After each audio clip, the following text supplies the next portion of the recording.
আসসালামু আলাইকুম। এমপি মঈনুদ্দিন খান বাদলের কবরে ভাঙচুর ও অগ্নিসংযোগের ঘটনা ঘটেছে।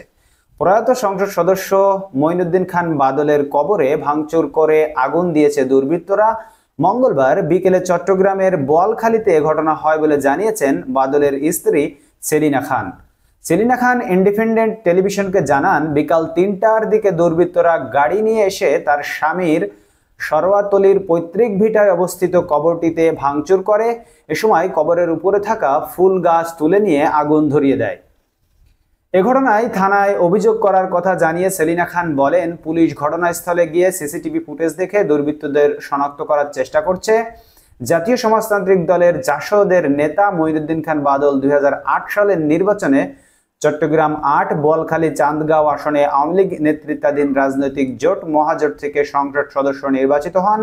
এরপর ২০১৪-২০১৮ সালের নির্বাচনে তিনি সংসদ সদস্য হয়েছিলেন। সংসদ সদস্য থাকা অবস্থায় ২০১৯ সালের ৭ নভেম্বর মারা যান এই বীর মুক্তিযোদ্ধা।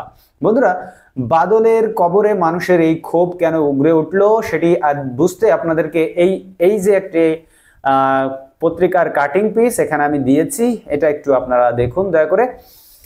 সেই ক্ষোভ থেকে হয়তো মানুষ এগুলো করতে পারে, কিন্তু যেহেতু মানুষটা মারা গেছে সেহেতু কবরে গিয়ে আগুন এবং সেখানে ভাঙচুর করা ঠিক হয়নি।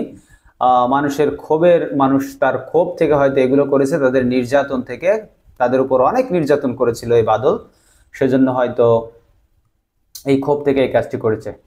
বন্ধুরা, ধন্যবাদ সবাইকে ভিডিওটি দেখার জন্য। আমাদের সাথেই থাকবেন। ফেসবুক পেজ থেকে দেখলে আমাদের পেজটিকে ফলো করে রাখবেন এবং ইউটিউব থেকে দেখলে আমাদের চ্যানেলটিকে সাবস্ক্রাইব করে রাখবেন। দেখা হবে পরবর্তী ভিডিওতে অন্য কোনো খবর নিয়ে। সেই পর্যন্ত আপনারা সকলে আল্লাহর রহমতে ভালো থাকবেন। এখন এই পর্যন্ত বিদায় নিচ্ছি। ভিডিওটিতে একটি লাইক দিতে ভুলবেন না বন্ধুরা, একটি ডিসলাইক দিতেও ভুলবেন না। আপনার যদি পছন্দ না হয় তাহলে ডিসলাইক দিবেন, পছন্দ হলে একটি লাইক দিবেন। আল্লাহ হাফেজ।